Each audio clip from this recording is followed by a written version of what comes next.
Upaya hukum masih diperjuangkan oleh pihak Nikita Mirzani dan kuasa hukumnya. Apa saja kira-kira langkah-langkah yang akan diambil? Mari kita simak di video ini.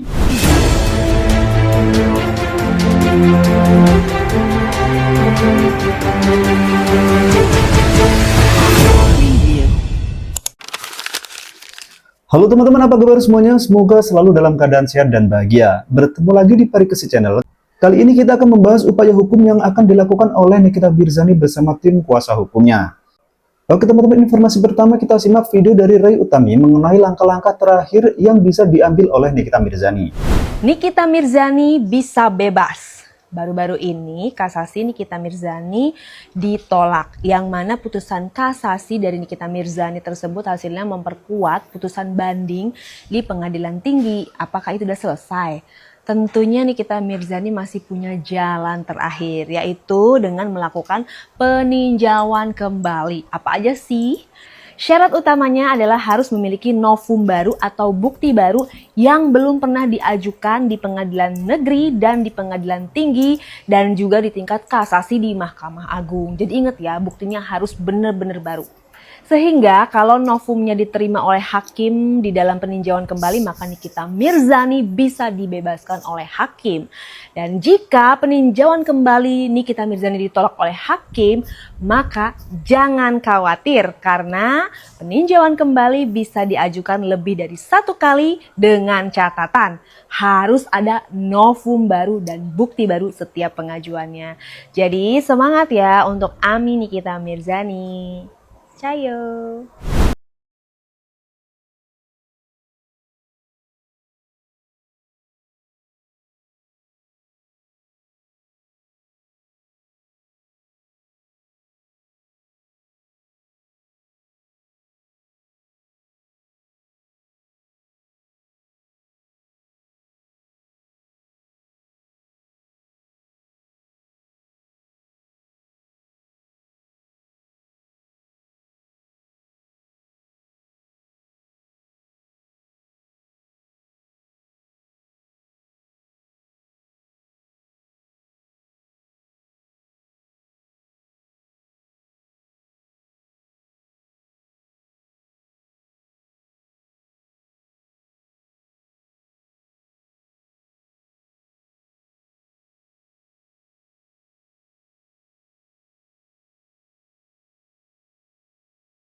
Sidang.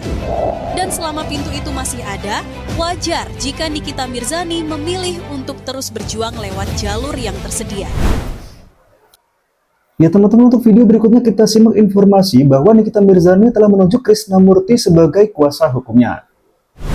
Kasus Nikita Mirzani memang menjadi polemik yang cukup besar di tengah masyarakat. Pada tanggal 13 Maret 2026 kemarin, Mahkamah Agung Republik Indonesia secara resmi menolak kasasi yang diajukan oleh Nikita Mirzani. Artinya, putusan hukum terhadap beliau tetap berlaku. Nikita Mirzani dinyatakan bersalah dalam kasus tindak pidana pencucian uang atau yang biasa disebut dengan TPPU yang berkaitan dengan Reza Gladys. Dan dalam putusan tersebut, beliau dijatuhi hukuman 6 tahun penjara, yang bahkan lebih berat dibandingkan putusan sebelumnya, yaitu 4 tahun. Saat ini, kondisi Nikita Mirzani juga menjadi perhatian. Nikita diketahui mengalami sakit gigi yang sering kambuh. Nikita sempat mengajukan permohonan untuk berobat ke dokter langganannya. Namun, pihak berwenang mengarahkan agar perawatan dilakukan di Rumah Sakit Adiaksa.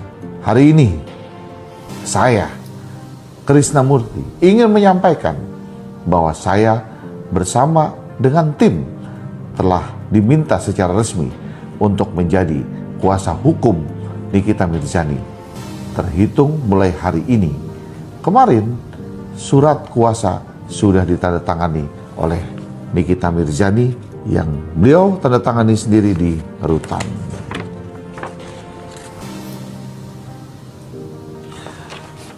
Kedepan ada beberapa langkah dan agenda hukum yang akan kami tempuh, khususnya terkait upaya pembebasan Nikita Mirzani. Kami juga ingin menyampaikan bahwa kondisi Nikita saat ini cukup memprihatinkan.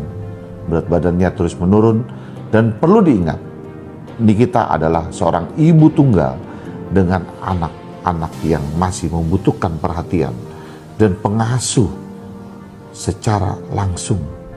Sebagai kuasa hukum, kami akan berupaya maksimal, termasuk dengan mengajukan peninjauan kembali sebagai langkah hukum lanjutan. Kami berharap proses ini dapat berjalan dengan adil, transparan, dan memberikan hasil yang terbaik, dan mohon doanya dari masyarakat Indonesia untuk Nikita. Salam Krisnamurti. Ya teman-teman, berikutnya kita simak video yang berisi informasi bahwa saat ini Nikita Mirzani sedang sakit. Di tengah proses hukum yang masih berjalan, kondisi kesehatan Nikita Mirzani justru menjadi perhatian. Setelah sempat membaik, kini kondisinya kembali menurun. Kuasa hukumnya, Galih Rakasiwi, mengungkapkan sang artis kembali mengalami penurunan kondisi fisik setelah sebelumnya sempat mendapatkan perawatan. Nah, setelah itu agak membaik. Kemudian ada kondisinya drop lagi sekarang. Lanjutnya, sebelumnya Nikita Mirzani bahkan sempat harus dibawa ke rumah sakit karena kondisi kesehatannya yang menurun. Kondisinya waktu itu memang sakit, beliau sakit dan terakhir itu sempat kami mendampingi untuk dibawa ke rumah sakit, ujar Galih. Meski sempat pulih, kondisi tersebut tidak bertahan lama. Kini ia kembali mengeluhkan sejumlah masalah kesehatan. Menurut kuasa hukumnya, keluhan yang dirasakan berkaitan dengan sakit gigi serta gangguan pada tulang belakang. Sakit biasa ya seperti yang sudah-sudah di sidang kemarin. Ini tulang belakangnya sakit, giginya sakit karena ada implan pecah di bagian giginya. Terus kemungkinan karena tidur di sana ini kan, jadi belakangnya itu tulang bergeser, tutupnya. Situasi ini terjadi saat Nikita Mirzani tengah menjalani masa hukuman penjara setelah divonis 6 tahun dalam kasus pemerasan dan tindak pidana pencucian uang atas laporan Reza Gladys. Di sisi lain, persoalan hukum yang dihadapinya juga masih menyisakan polemik di persidangan. Pihak Nikita Mirzani menilai ada kejanggalan dalam proses persidangan yang mereka jalani.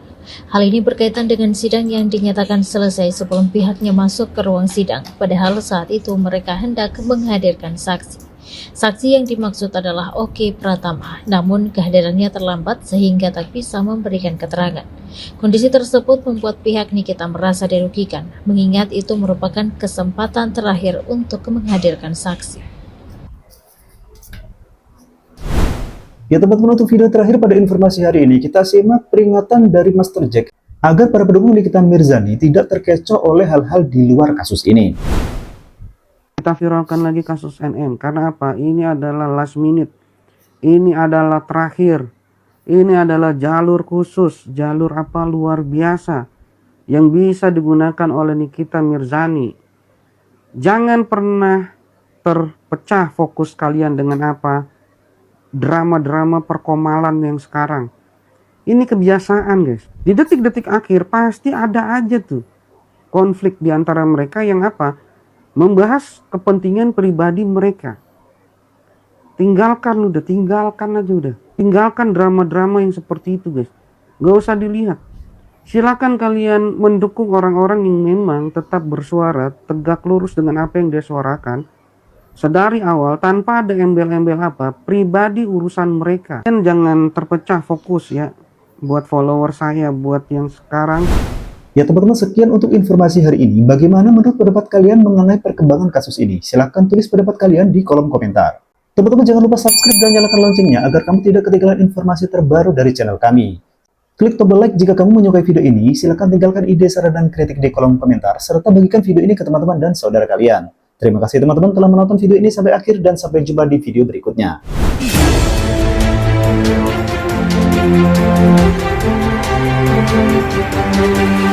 Thank you.